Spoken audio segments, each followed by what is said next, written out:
Eu vou no campo baixo. Galera, a Clívia é de qual turma? Que o Google removeu ela, não sei por quê. Qual é a turma da Clívia? Alguém fala aí, por favor, só para mandar a mensagem aqui para ela entrar de novo. 3A? Ah, beleza, deixa eu mandar. Ah, ela entrou. Pronto, agora. Clívia, você entrou, Clívia? Cadê? Cadê? Ah, ela está aqui, beleza. Não, Clívia entrou, então. Eu não sei por que o Google tirou, mas já que ela entrou, tá tudo ótimo. Oi. Vamos lá. Opa, cadê? Deixa eu colocar a minha gravação. Cadê? A tela. Pronto, agora.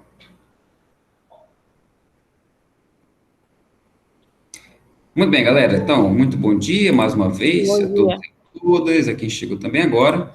Nós vamos terminar, então, nosso assunto, Grécia Antiga, tá? E aí, olha só, galera, a apostila, ela já está lá no Google Sala de Aula, né, desde da primeira aula sobre Grécia, certo? A gente só fatiou o assunto, né, porque não dava tempo de falar tudo, certo? Mas aí, lá no Google Sala de Aula já tem exercício, ok, da parte 3 da Grécia, aí depois pegue lá, dê uma resolvida, tá? Vamos lá, então. Para começar nosso assunto de hoje, né, eu peguei, então, duas questõezinhas sobre a atividade da semana passada, a gente falar, comentar um pouquinho, né, tirar as dúvidas que possam ter surgido, ok? E aí eu peguei, então, essas duas questões. Primeira questão que eu percebi um pouco de dúvida foi essa aqui. Sétima questão. Aprendemos executando o que temos que executar. Exemplo: homens se tornam construtores construindo e se tornam tocadores de lira tocando lira. É a realização de atos justos que nos torna justos, e de atos moderados que nos torna moderados, e de atos corajosos que nos torna corajosos. Aqui quem fala é o Aristóteles, no seu livro Ética a Nicômaco, no seu livro mais conhecido. Aristóteles, você com certeza já deve ter visto aí com o professor Alex. Se ainda não viu, vai ver, né? Porque ele é um dos clássicos da filosofia grega, né? Foi discípulo de Platão. E aí uma das preocupações dele era falar, por exemplo, sobre a questão da ética. E aí nesse livro ele pega então esse trecho aí. E aí vem a pergunta. Segundo o texto, para Aristóteles, as virtudes são, beleza? Dá uma olhada nas alternativas aí, diga para mim qual foi que você marcou, qual que você Achei. marcou. Letra C. Beleza, deixa eu só pegar aqui. Cadê a caneta? Achei. Achei. Letra C, C. Todo mundo C, ótimo. É a letra C mesmo, muito bem. Se você marcou a C lá, está correta. Então, para Aristóteles, as virtudes são oriundas da prática do exercício. Achei. Então, olha só, é um texto, né, bem simples. Basicamente, se você conseguir ler e interpretar bacaninha, você consegue resolvê-lo. Porém, também é interessante, né, entender um pouquinho, né, do contexto. E aí você já deve ter visto na filosofia, né, Aristóteles acreditava, né, ele entendia, por exemplo, o mundo em que cada indivíduo tinha o seu lugar no mundo, cada coisa tinha sua ordem, né? A ideia um pouquinho da eudaimonia. Claro, era uma filosofia muito bacana, muito bonita, né? Porém, era uma filosofia que também justificava muitas diferenças, né? Então, Aristóteles também vai dizer, por exemplo, que alguns homens já nascem predestinados, né, a ser livres, já nascem com plena razão, que deve ser desenvolvida através da prática, enquanto há outros homens que já nascem voltados, né, para o trabalho braçal, já nascem voltados, né, determinados a ser escravos, porque tem uma razão que não pode se desenvolver a nenhum custo. Né? Então, também é importante perceber, né, que Aristóteles, ao defender a ideia de eudaimonia, né, ele também justificava essas diferenças, né? Também justificava com isso a escravidão, né? É claro que é algo que a gente entende, uma vez que Aristóteles é alguém do seu tempo, e sendo também, né, que própria Atenas, que era uma democracia, que nós já vimos na aula anterior, ela só existia, essa democracia, em virtude da escravidão. Né? Naquele momento histórico, a escravidão vai ser base do funcionamento da democracia. Né? Mas aí a gente entende um pouquinho da ideia de Aristóteles, letra C. Muito bem. Outra questão é esta, nona. Durante o governo de Péricles, beleza? Falamos sobre Péricles na aula passada. A cidade-estado de Atenas atingiu seu apogeu e algumas de suas medidas políticas ainda servem como referência ao mundo contemporâneo. Sobre sua influência na política, é correto afirmar que, dá uma olhada aí, por favor, qual é a alternativa correta? A, C. A. Letra C? Letra A? É. Ah, vamos marcar aqui, o pontinho letra A, cadê? Letra A, beleza, vamos ver aqui no chat. A. Letra A, sim, ficou dúvida entre A e E, letra A. Vamos colocar aqui a letra E para a gente comentar, né, já que teve essa dúvida. Letra A. Beleza, muito bem. A alternativa correta é a letra A mesmo. Então, sobre a influência de Péricles na política ateniense, é correto afirmar, né, que ela foi instituída, né, por sua iniciativa, a remuneração aos que desempenhavam funções no Estado. Essa seria uma forma de estímulo para que ocorresse maior participação popular no governo. Letra A é correta, galera. Por quê? Lembra que a gente comentou na aula passada, que aí Solon cria as reformas, né, cria a eclésia, cria a bulé, depois vem a tirania com Pisístrato, depois do Pisístrato vem Clístenes, né, que realmente vai ser o pai da democracia ateniense, divide as polis em demos, né, e aí com Péricles, já estamos no tempo da Liga de Delos, que a gente vai comentar hoje, nós vamos ter o apogeu, né, vamos ter o pleno desenvolvimento da democracia ateniense. Como que ele vai fazer isso? Ele paga, né, uma remuneração aos cidadãos mais pobres, para que eles pudessem deixar seu trabalho, né, e pudessem ir para o meio urbano para participar das reuniões da eclésia. Se ele, porventura, fizesse parte, né, de um órgão público, como a Bulé, como a Elieia, ele poderia também receber, né, para que ele pudesse ir exercer as suas funções nesses cargos. E aí, lembra que a gente comentou que a democracia, para que a democracia funcione, é necessário que haja essa condição de igualdade entre os cidadãos. Era algo que já era visto, já era percebido em Atenas, na antiguidade, né? E que deve ser também pensado hoje, né? É claro que a democracia ateniense, a cidadania ateniense era muito restrita, com toda certeza, porém, mesmo nessa restrição, havia essa necessidade de que os cidadãos mais pobres tivessem mesma igualdade de participação, de condições, do que os cidadãos mais ricos, né? E aí é interessante também perceber e problematizar o nosso Brasil hoje, por exemplo, né? A cidadania hoje é bem mais ampla, graças a Deus, com toda certeza. Mas quais são as políticas que são propostas para que os cidadãos também possam exercer essa igualdade de condições, né? Isso que nos leva a pensar. Ana? Vamos falar aqui da letra E, que alguém comentou que houve dúvida. Estender os mesmos privilégios concedidos aos hoplitas, aos soldados e marinheiros a serviço do Estado, ampliando os princípios democráticos, desenvolvimento e sentimento patriótico. Olha só, os hoplitas eram soldados, né, do exército ateniense. E daí que é interessante comentar que os cidadãos que eles têm cidadania, perceba, ele tanto tinha que participar da política, como também tinha que servir ao exército, certo? Então, quer dizer, a participação no exército também era, de certa maneira, uma característica da cidadania. Então, quando ele fala que estender os privilégios dos hoplitas, soldados, marinheiros, ele, na verdade, faz uma mistura ali que não faz muito sentido, na verdade, né? Os hoplitas, eles não tinham privilégios, podemos dizer assim, né? Mas era uma condição de participação, né? Que fazia parte também da cidadania. Por isso que a letra E está errada e a correta é a letra A. Cadê a mamãe, Bia? Beleza. Vamos lá. Continuando aqui. Cadê? Pronto. Continuando, então, no nosso assunto de hoje, né, vamos falar aqui do período clássico. Bacana? E aí, então, olha só. Nós já comentamos nas aulas anteriores que a história da Grécia pode ser dividida, né? O período pré-homérico, que é o período da civilização creto-micênica, o período homérico, que é a formação dos gênios, o período arcaico, que é o período de formação da polis, certo? Então, quer dizer, tudo isso que a gente comentou sobre Esparta, em Atenas, se dá, né, em boa parte no período arcaico de formação da polis, tá? E agora a gente chega no período clássico, no caso, o quarto período, então, da história da civilização grega, vai do século V ao IV antes de Cristo. E aí, olha só, quando falamos em período clássico, a gente fala em guerra. Ana, quais guerras? Cadê aqui o... Ah, tá aqui. Quais guerras? Primeiro, as guerras greco-pérsicas ou guerras médicas. Ana, e olha só, o que foram essas guerras greco-pérsicas ou guerras médicas? Olha só, galera, tenta lembrar aí do seu primeiro ano, tenta lembrar do primeiro ano, né? Primeiro ano você viu lá as civilizações, por exemplo, do Egito, falaram da Mesopotâmia, falaram de fenícios, falaram de hebreus, mas falaram também de uma galera chamada de persas, bacana? Bom, os persas, veja bem, os persas podem ser considerados o maior, deixa eu ver aqui, professor, não está aparecendo as aplicações na tela, Clívia, procura aí, acho que deve estar Valbe Pimentel, apresentação, entre parênteses, aí você clica aí que é a apresentação, ok? Dá uma procurada aí, se você não achar, você comenta de novo, tá? Se alguém, de repente, estiver tendo dificuldade, procura lá, Valbe Pimentel, apresentação, entre parênteses, tá? Me diz aí depois se você achou.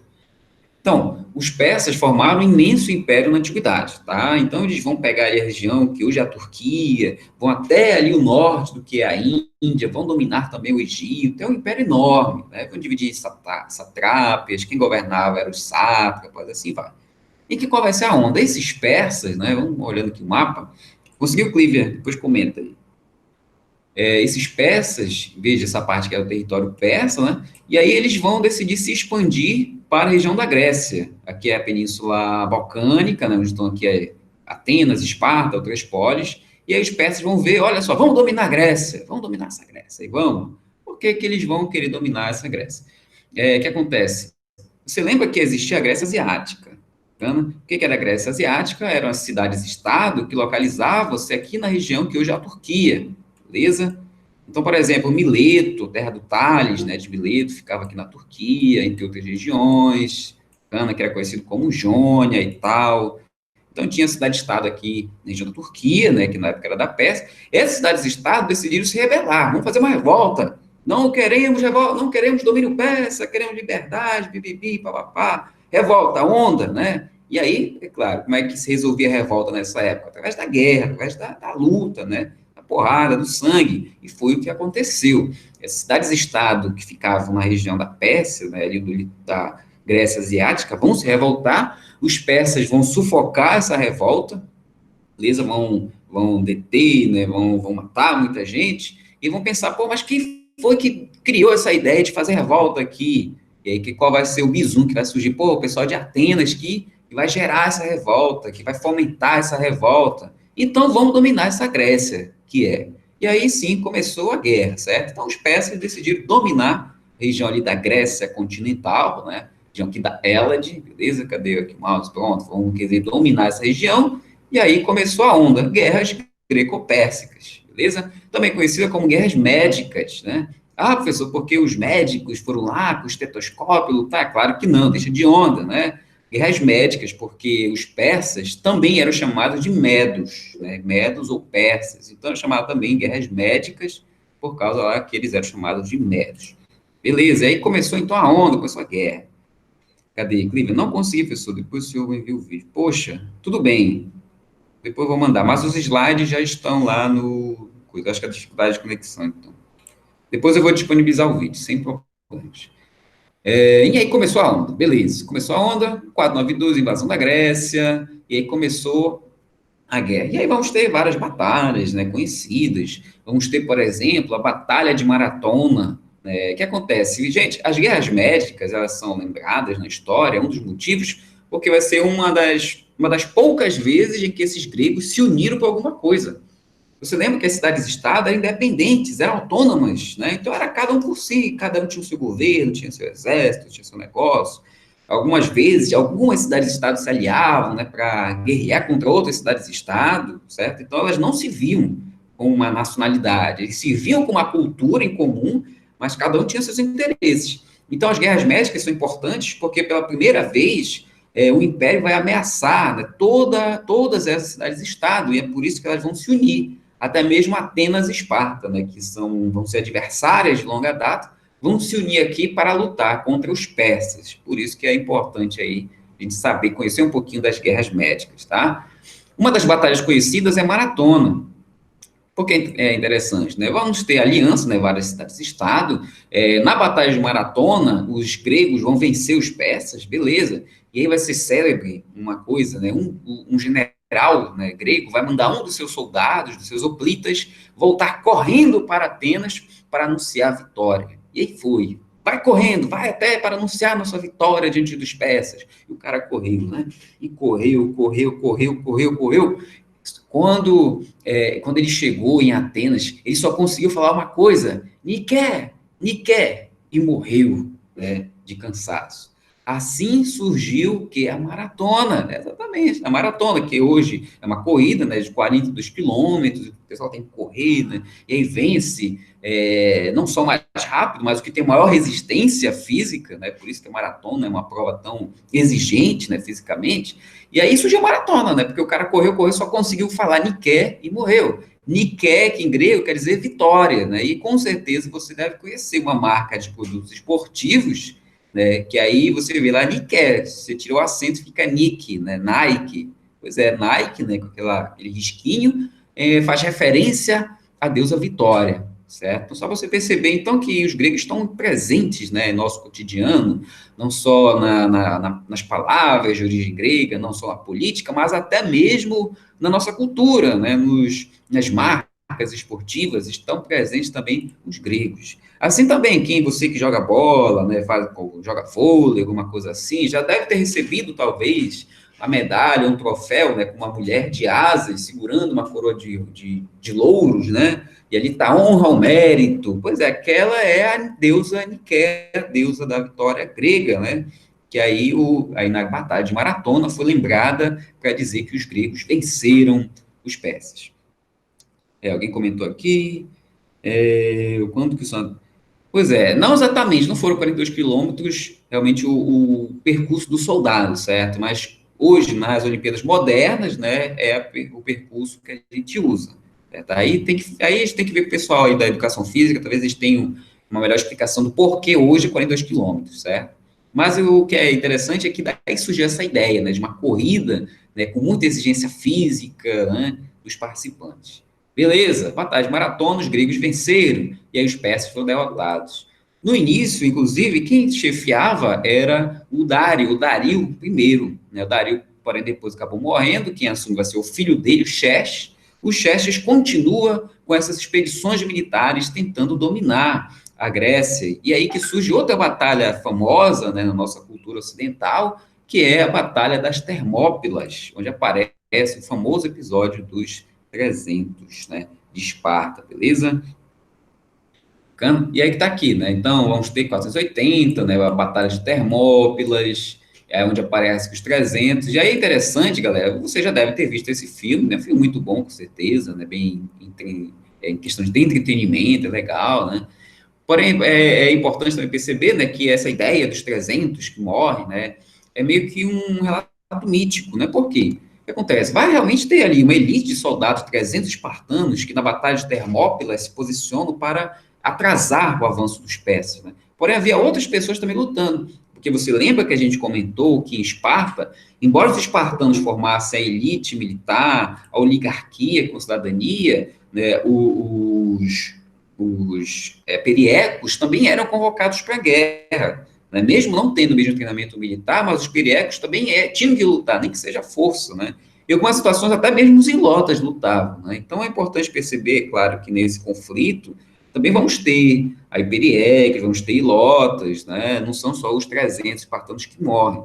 Porém, é lembrado porque, realmente, eles lutaram, né? E acabaram mortos, porém serviram, né, para atrapalhar o avanço persa, enquanto as demais das estados se organizavam para realmente lutar contra os persas. E é o que vai acontecer depois, lá em Salamina, em Plateias. Vamos ter batalhas navais com Temístocles, que era um hábil líder, né, de naval dos atenienses, beleza? E aí surge, então, o relato aqui dos 300. E aí, só para citar, né, que o filme 300 foi baseado nos quadrinhos 300 de Esparta, do Frank Miller, que, por sua vez, foi baseado em outro filme, Os 300 de Esparta, que é um filme lá da década de 60, se não estou enganado, 60, 50, né? Mas só para dizer, né, que é uma história que foi sendo reelaborada, revisitada ao longo do tempo, e chegou até nós, né, hoje, né, com o filme aí, né, baseado no quadrinho Frank Miller, né, que tem lá o Rodrigo Santoro, tem lá o Gerard Butler e toda essa galera. Muito bem. E aí, olha só, então, guerra para aqui, guerra para lá, e o pessoal se matando, persas e gregos se unindo para lutar contra os persas e tal, até que finalmente eles conseguem vencer os persas no continente, beleza? Na Grécia continental, na Hélade. O que vai rolar então? Vamos lá.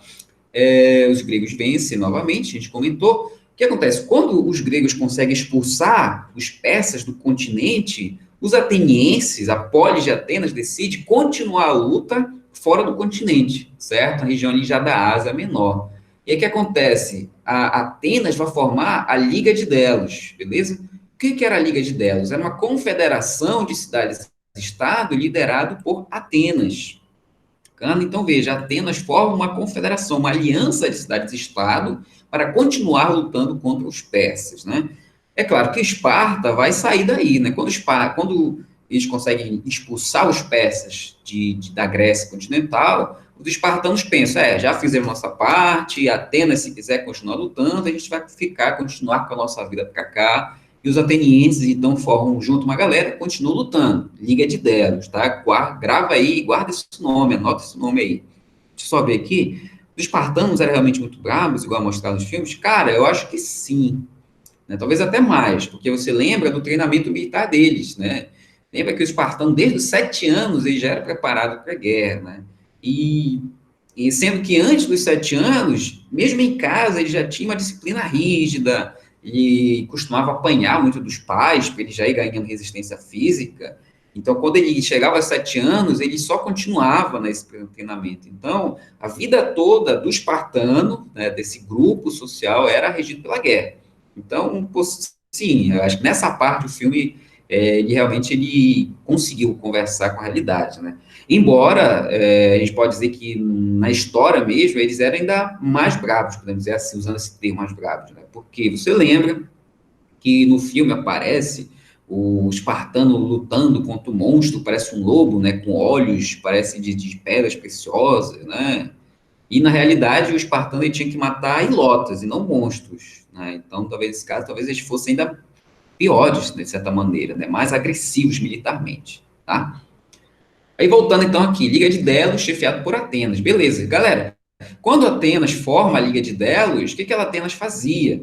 Ela cobrava tributos dessas cidades-estado, porque ela dizia, olha, Polis, né, nós atenienses somos líderes, estamos organizando tudo, a gente precisa de uma grana, vamos pagando o imposto, o tributo e tal. É com essa grana da Liga de Delos que o Péricles vai criar, né, aquela remuneração para os cidadãos mais pobres. É com essa grana que Atenas chega ao seu apogeu na cultura, vamos ter a construção de prédios públicos, né? Enfim, Atenas vai se enriquecer com a Liga de Delos, né? E quem vai perceber isso vai ser Esparta. Então, veja, a Liga de Delos depois vai conseguir vencer, né, sobre a Pérsia e tudo mais. Atenas vai estar muito fortalecida e Esparta, percebendo esse fortalecimento, vai fazer o quê? Vai criar também uma liga, que vai ser a Liga do Peloponeso. Bacana? Anota aí esse nome então, tá? A Liga do Peloponeso. Então, perceba, a Liga do Peloponeso vai ser também uma confederação de cidades-estado, porém chefiados por Esparta. Então, Atenas vai ter uma galerinha ali, né, em torno dela, Esparta vai ter outra galera aqui em torno dela, né? E aí, Esparta e Atenas, então, vão estar se fortalecendo continuamente, e essa rivalidade vai estar, então, tornando-se pior a cada momento, tornando-se mais agressiva. E essa rivalidade que vai acabar desencadeando mais uma guerra, que agora é a Guerra do Peloponeso. Beleza, galera? E essa guerra, o que é importante você saber da Guerra do Peloponeso? Que essa Guerra do Peloponeso é o que vai enfraquecer de vez a Grécia, as cidades-estado.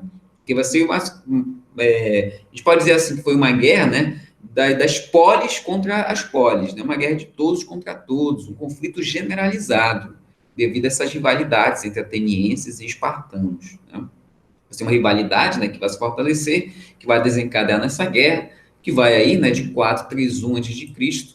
a 404 a.C., né? Então, vai ser um momento, né, de muita guerra. E aí, é claro, sempre quando falamos em guerra, em conflito, né, também vamos ter fome, vamos ter doenças, né, que também vão matar muita gente nesse momento, as cidades-estados sendo destruídas, sendo saqueadas. Vai ser, então, o grande declínio da Grécia, a Guerra do Peloponeso, Quando a guerra chega ao fim, 404, quem venceu finalmente a guerra vai ser Esparta. Né? Esparta vai ser vitoriosa, né? Porém, na prática, todos, né, vai ser que nem aquela frase da Dilma, né? Vai todo mundo perder, né? E, de fato, na prática, todas as cidades e estados estavam enfraquecidas, né? Esparta foi vitoriosa, mas a própria Esparta também estava muito enfraquecida. Tanto é que depois Esparta vai enfrentar outro conflito contra Tebas, né, que era outra cidade-estado grega. Tebas vai vencer Esparta, uma vez que Esparta estava enfraquecida, e Tebas ganha essa autonomia, essa hegemonia. Então, perceba, as cidades-estado vão estar muito fracas.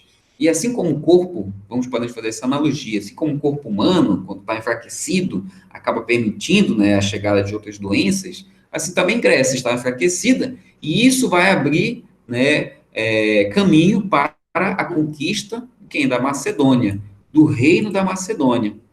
E é aí que a gente chega, então, ao chamado período helenístico. Então, deixa eu passar aqui. Período helenístico, que vai ser, então, o quinto e último período aqui do nosso estudo. Certo, galera? Vai do século III ao século II a.C. Isso vai se dar através da conquista da Macedônia, tá? Conquista macedônica. E aí perceba, como a gente falou, após a Guerra do Peloponeso, toda a Grécia estava enfraquecida. Aproveitando-se da situação, o rei Filipe II da Macedônia começa uma política, né, que vai intensificar a rivalidade, a desunião entre as polis, conquistando a Grécia, então, em 338 a.C. Vamos só entender uma coisa, pessoal. O reino da Macedônia ficava, né, ao norte da Hélade, certo? E o reino da Macedônia, ele compartilhava de traços culturais, né, muito semelhantes aos gregos. A diferença é que, ao invés da Macedônia ser um grupo de cidades-estado, a Macedônia era um reino, né? Então, temos uma centralização política. Porém, os gregos não reconheciam os macedônios como parte da Grécia, como parte da Hélade, né? Então, eles chamavam os macedônios de bárbaros. É interessante falar, inclusive, né, que para os gregos, todos aqueles que não eram gregos, né, não tinham a mesma cultura, era chamado de bárbaro, né? Daí surge essa ideia da barbárie. Então, os macedônios eram vistos como bárbaros pelos gregos. E o rei Filipe II, então, vendo que a Grécia estava enfraquecida, decide invadir a Grécia, conquistar a Grécia, tornando agora a Grécia parte do reino da Macedônia, e é o que ele vai fazer em 338, então, antes de Cristo, conquista a Grécia. Qual, porém? Filipe II depois morre, e quem vai assumir vai ser o seu filho Alexandre Magno, né? Morre Filipe II, quem assume é Alexandre Magno, tinha seus 20 e poucos anos, muito jovem, e o Alexandre Magno vai decidir expandir o reino da Macedônia, transformando o reino no Império Macedônico, certo? O Império de Alexandre, tá? Alexandre o Grande, né, como ele é conhecido, foi discípulo de Aristóteles, certo? Então, Aristóteles, de certa maneira, sempre educou visando justamente criar toda essa ideia de virtude, nessa coisa toda, né? E daí que Alexandre era um cara realmente que estudava muito. E então, quando ele assume o reino, ele decide expandir esse território. Ele expande pegando toda a região que era antigamente da Pérsia, certo? E aí que começa, então, o Império de Alexandre, tá? Aqui tem uma imagem, né, mais conhecida, uma das poucas imagens que nós temos de Alexandre, né, com seu cavalo e o bucéfalo, lutando aí, né, na batalha, cadê que batalha de Isso? Vamos lá. Então, olha, Alexandre Magno, né, Alexandre Grande, decide, então, expandir o território, dominando também as províncias persas. Bacana? E assim nós vamos ter o Império de Alexandre. Aqui é o mapa. Olha só, galera, essa região aqui que está essa cor laranja, praticamente é a região do Império Persa. Bacana? O Império Persa que tentou dominar a Grécia. E você percebe, então, que quando os persas viram que tinha toda essa área, perceberam, pô, para dominar a Grécia é um dois, né? Esse território ínfimo. Levaram farelo, perderam dos gregos. Quando tem o Alexandre vai lá e toma esse território através de inúmeras batalhas. E aí, só para a gente comparar, olha só, aqui era o reino da Macedônia original, certo? A parte roxa, reino da Macedônia. Tá aqui, pá. Depois, o Filipe II domina a Grécia, a parte amarela. E o que o Alexandre fez? Domina a região, então, que antes era da Pérsia. E aí nós temos esse imenso território, né, que vai ser o Império de Alexandre Magno, Alexandre o Grande, toda a região da Pérsia, parte do Egito, a parte da Ásia Menor. Aqui nós temos um grande, enorme Império de Alexandre, né? E aí, em termos comparativos, a gente pode até ousar dizer que ele foi maior, né, quem sabe, que o Império Romano, tá? Ou o mesmo tamanho, um império enorme. Pegando toda essa região, então, da Ásia, a parte que hoje, né, é o Egito, hoje é o Iraque, a Síria, região de Israel, né, a região que mais, deixa eu ver, do Afeganistão, do Paquistão, toda essa área, então, tornou-se o Império Macedônio. E aí, uma curiosidade, que Alexandre costumava fundar cidades, né? E qual o nome que ele dava às suas cidades? Alexandria, olha só como o cara era safo, né? O cara era bravo, olha só, cidades fundadas por Alexandre Vermelho. Você tem aqui Alexandria, no Egito, você tem Alexandria de Issus, aqui é parte do Mar Mediterrâneo ainda, tem a Alexandria de Margiana, você tem Alexandria de Ária, mais uma Alexandria do Cáucaso, outra Alexandria perto da Índia, o Porto de Alexandria que também, né? O cara então era muito humilde, né? Costumava homenagear a si mesmo, dando o nome a essa cidade de Alexandria. Olha só que bacana. E olha só, como é que ele conseguiu dominar um território tão grande, sendo ele tão jovem, em tão pouco tempo, né? Em pouco menos de 10 anos, conseguiu todo esse território. Qual a estratégia dele? Ele se intitulava, olha só, libertador das províncias persas. Como assim? Veja, galera, todo império, é importante sempre lembrar disso, todo império ele impõe o domínio de um povo sobre outros povos. Então, esse império persa, né, apesar de ser dominado pelos persas, porém ele englobava toda uma galera, uma multidão de civilizações, de povos, com línguas, tradições culturais diferentes, tá? E aí os persas dominavam essa galera, porém sempre havia, é claro, a vontade, o desejo de se libertar dos persas, né? Faltava era oportunidade. E o Alexandre, o que ele fez, então? Quando ele dominava, né, invadia essa cidade, ele se dizia libertador dos persas. Então, ele estava libertando aquele povo. E o que ele fazia, então? Casamentos entre seus generais, ou então até mesmo ele mesmo, com as filhas, né, dos líderes locais, né, dos reis, das rainhas locais. Então, ele promovia esses casamentos. Então, de certa maneira, o Império de Alexandre era feito através de casamentos, né? Não exatamente de uma dominação militar, né? Como, por exemplo, os romanos vão fazer. Os romanos iam lá e dominavam militarmente, né? Escravizavam, deixavam uma parte do exército romano ali vigiando.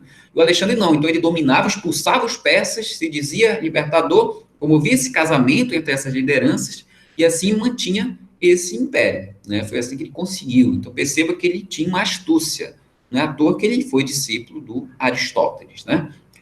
Houve o casamento, né, seus generais com as filhas, ok? E aí o Alexandre, ele vai promover um fenômeno conhecido como helenismo. Ana, e é isso que é importante, anota isso aí também, tá? Helenismo, tá na sua apostila também, logicamente. O que era o helenismo? Olha só, era uma espécie de uma fusão, de um hibridismo das culturas grega e asiática. Então, helenismo, perceba, vai ser essa mistura, então, dessas culturas. Então, o Alexandre vai levar um pouquinho dessa cultura helênica, helenística, né, para os povos orientais, e também vai trazer um pouco traços culturais orientais para a região mais aqui do Ocidente. E é um exemplo clássico essa imagem, uma tapeçaria funerária egípcia, produzida no período helenístico. E aí você percebe aqui, né, o deus Anubis, né, o deus egípcio Anubis. Esse aqui é Osíris, pode até não parecer, né, mas é Osíris. E aqui você tem um homem, né, vestido, né, com uma roupa grega, certo? Com aquilo que a gente chama, né, de uma túnica, né, grega, certo? E aí você percebe que tem essa mistura, tá? Essa imagem caiu numa prova de uma universidade, agora eu me esqueço o nome, se era de Juiz de Fora ou foi Universidade de São Carlos, não, foi a FATEC, né? Que não é a FATEC daqui de Amapá, é uma outra FATEC aí, Brasil afora. E aí a questão visava justamente o aluno, né, o candidato, entender o que se referia. E se refere ao período helenístico, o período de fusão dessas tradições culturais, tá? Após a morte de Alexandre morreu muito jovem, morreu aos 33 anos, tá? Morreu lá na Mesopotâmia, né, na Babilônia, diga-se de passagem. Quando ele morreu, muito jovem, seu império foi dividido entre seus generais. E aí nós vamos ter a Macedônia, o Egito e a Síria. Cada um era liderado por um de seus antigos generais, certo? O Egito, por exemplo, ficou sob dominação dos Ptolomeus, né? A Síria ficou dominação sobre outro, né? Se não me engano, Antíoco, Epífanes e tudo mais, a Macedônia sobre outra, né? Então esse reino foi desagregado, né? E depois esse reino vai ser dominado, né? Por quem? Pelos romanos, certo? Século antes de Cristo. Vamos ter dominação desse povo aqui, né? Desses territórios, pelo Império Romano, e aí vamos ter, né, o fim realmente do Império Macedônico, né? O império que surgiu, né, se desenvolveu muito rapidamente, mas que também caiu muito rapidamente, se a gente considerar a morte rápida, né, ainda jovem, do Alexandre. Muito bem, galera. Tudo tranquilo? Tudo certo? Responde aí, diz no chat alguma coisa. Escreve aí, sagaz, para ver que vocês estão prestando atenção. Escreve aí.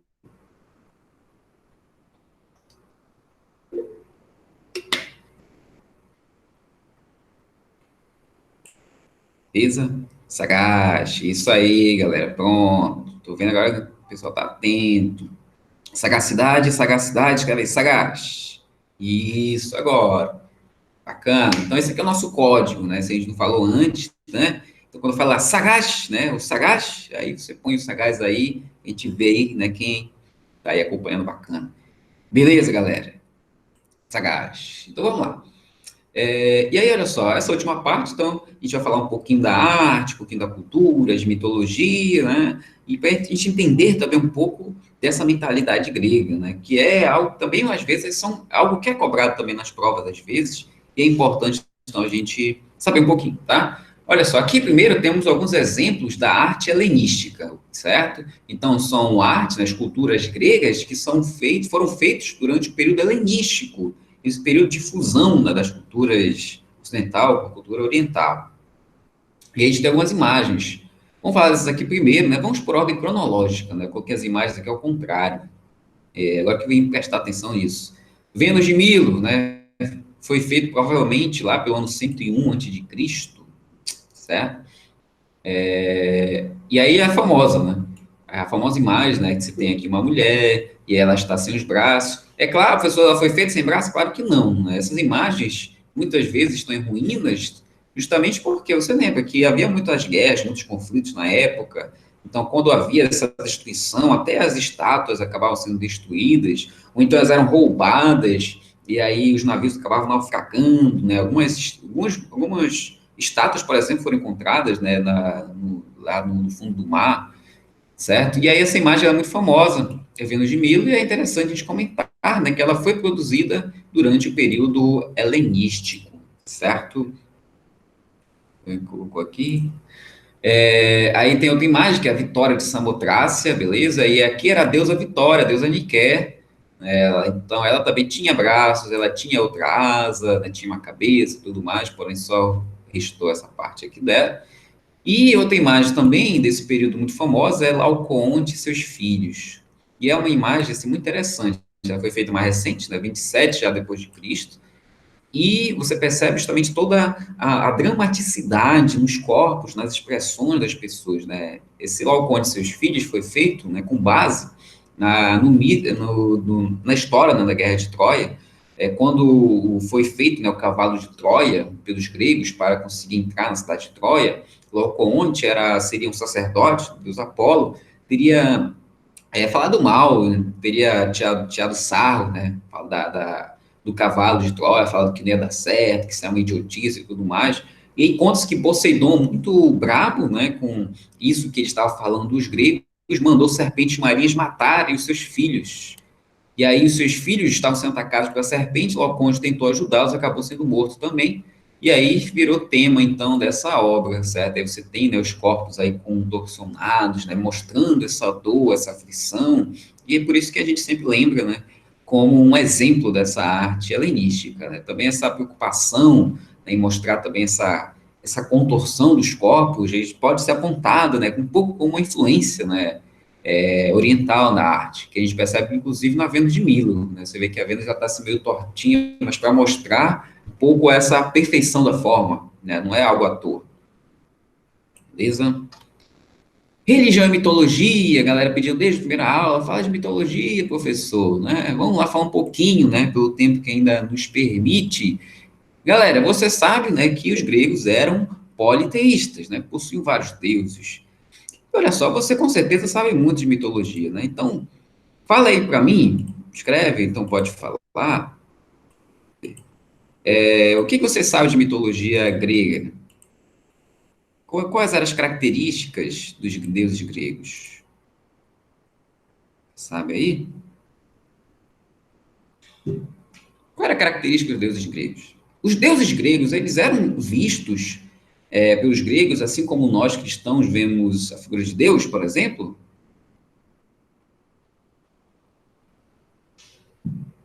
Sim? Não, na verdade, galera, é importante você perceber. É, galera, os deuses, primeiro, mitologia é uma maneira de explicar a realidade, tá? Então é importante perceber a mitologia não como uma historinha, né, dita para crianças, mas como uma forma de explicar a realidade, em algumas circunstâncias, até mesmo de tentar ensinar algum tipo de valor, certo? Então, cada mitologia sempre tem um objetivo. É claro, é uma forma de pensamento pré-filosófico, né, pré-científico, mas que é válido para a gente entender a mentalidade de um povo.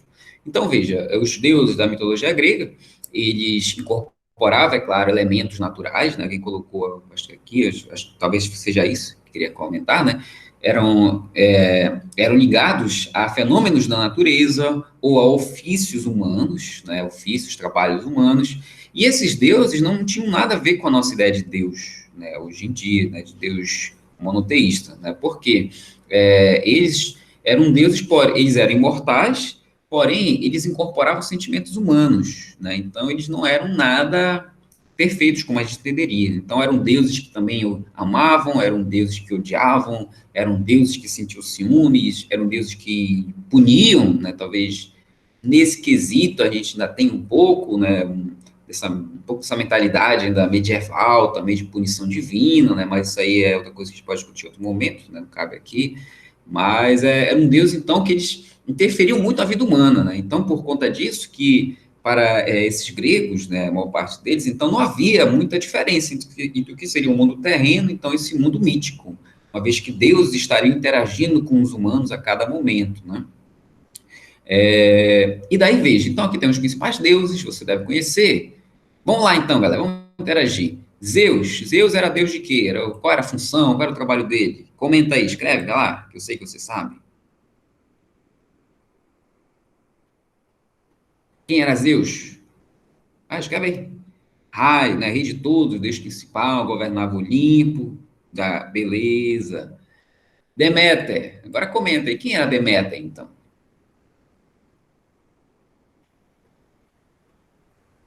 Zeus não era exatamente pai de todos, era pai de alguns, mas não de todos. Quem era Deméter?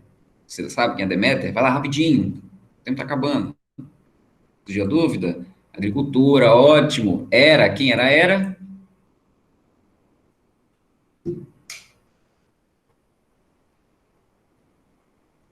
Protetora, né, do lar, do casamento, da família. Por isso que ela era tida como a esposa de Zeus.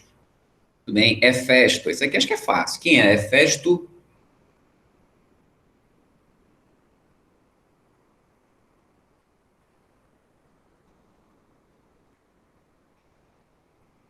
E aí deu branco? Não lembra? Hefesto era o deus da metalurgia, né, da metalurgia, do ofício dos ferreiros, do fogo também, né? Poseidon, essa aqui também é fácil. Poseidon, deus dos mares, ótimo, facinho. Dionísio era deus do quê?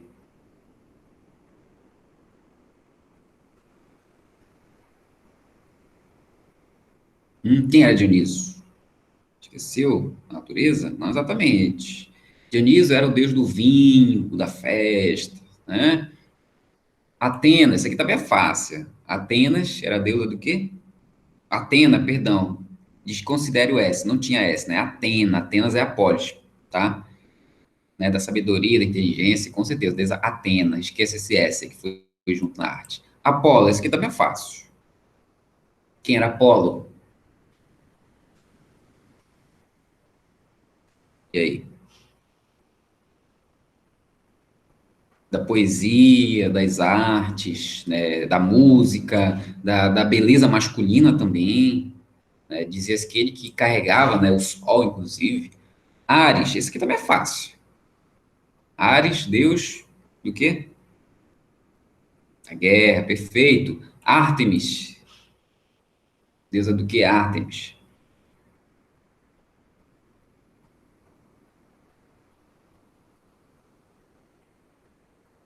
Sabe, da caça, muito bem, deusa da caça. E Afrodite também, isso aqui é bem fácil. Deusa do quê?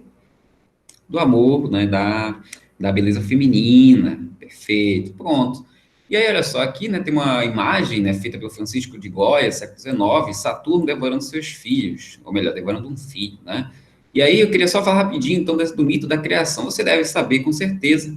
Mas é interessante o mito da criação, porque, assim como todas as histórias míticas, ela mostra um pouquinho do pensamento grego. Como é que os gregos imaginavam, né, o mundo e tudo mais. Então, por exemplo, o que que se conta, né? Fazer um resuminho, né? Um resumo bem bacana.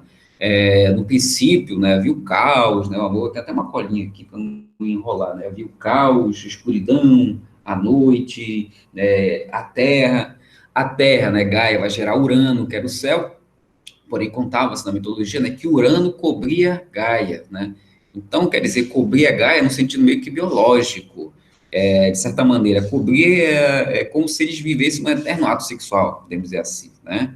Olha o que acontece, como ele estava em cima de Gaia, então não havia um espaço, Gaia, ao ter os seus filhos, né, que vão ser os titãs, né, isso mesmo, isso, os titãs, os cíclopes, os hecatônquiros, eles não conseguiam sair, né, de Gaia, então eles ficavam presos dentro de Gaia, lá na região, né, que chama ali agora me esqueci do Tártaro, né, ficava ali preso, né, uma vez que eles não conseguiam sair, né, já que Urano estava ali em cima de Gaia, cobrindo Gaia.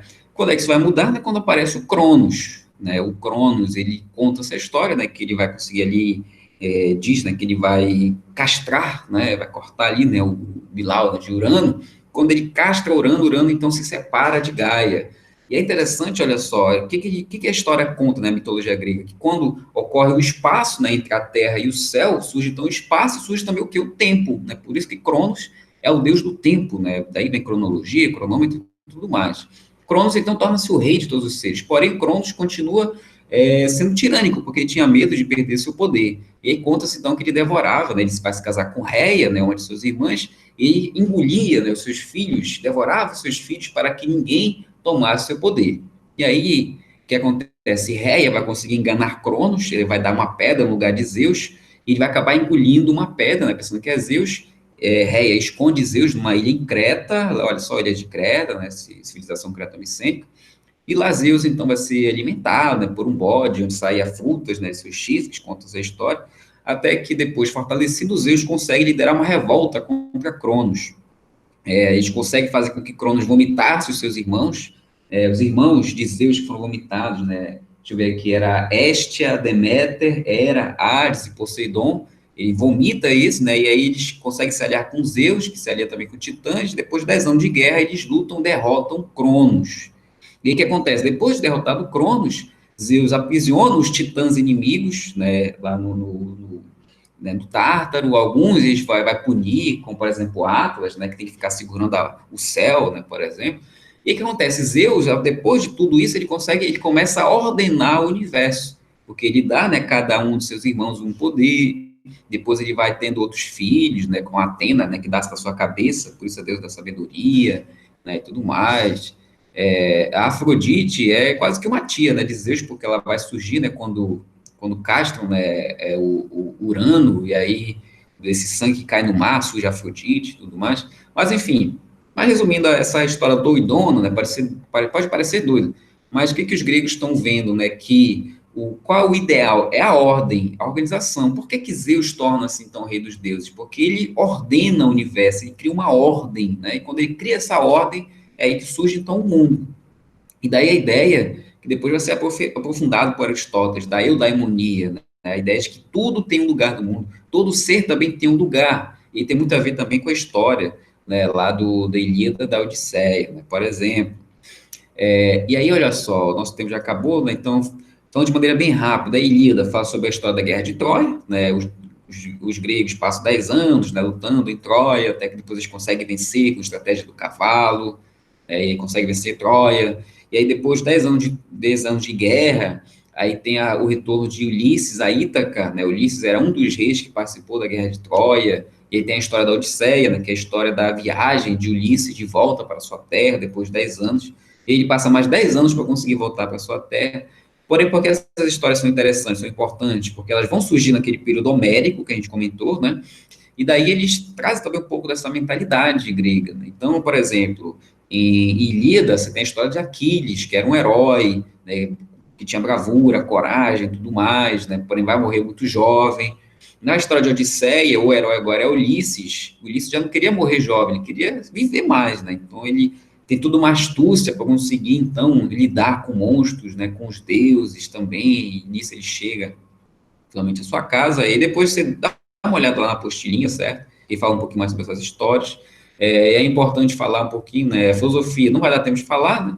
Porém, você deve ter visto o professor Alex, Sócrates foi muito importante, ele vem a ideia da paideia, né? A parideira das ideias, então ele questionava, perguntava, e com isso ele conseguia fazer com que as pessoas criassem, né, suas próprias ideias. Platão foi discípulo dele, é o cara que cria a ideia, né, da divisão entre o mundo ideal, o mundo sensível, então o mundo perfeito é o mundo das ideias, segundo Platão. E aí o discípulo do Platão, né, Sócrates vai ser mestre de Platão, Platão vai ser mestre do Aristóteles. Aristóteles já discordava de Platão, porque ele dizia que a gente só conhece o mundo através da sensibilidade, né? Quando a gente olha, quando a gente vê e observa, é a partir daí que a gente conhece o mundo. Então, Aristóteles, ao contrário de Platão, vai valorizar, então, o mundo, né, tangível, tocável, né, e não o mundo das ideias, né? Comentando de maneira bem rápida. E é exatamente, perfeito. O Aristóteles, que foi justamente o grande mestre de Alexandre. Exatamente, certo? Então, galera, no mais, então era isso, né? Conseguimos concluir finalmente esse assunto, que é muito bacana, né? Porém, pegou muito tempo, né? Infelizmente. De qualquer maneira, a gente conseguiu encerrar. O exercício, o material já está lá no Google Classroom, tá, galera? Se alguém tiver dúvida, é só me chamar no privado. Eu vou pedir para você, eu vou colocar lá no grupo agora, frequência, você escreva, por favor, o seu nome, quem pôde acompanhar aqui, os demais, para a gente fazer a frequência, que a gente tem que fazer agora, no final da aula, e faça também exercícios, certo? E, mas é isso, tá, galera? Se cuidem, fiquem com Deus. Muito obrigado pela presença, participação de todos. E aí, espero que a próxima terça a gente possa se encontrar novamente. Beleza, galera? Forte abraço, se cuidem, fiquem com Deus e até a próxima, tá? Valeu, tchau. Valeu, galera. Marcos, Kanzaki, Alisson, Larissa, Hugo, Água Desidratada, não sei quem é, o Gabriel. Valeu, galera, pela participação de vocês. Até a próxima. Professor?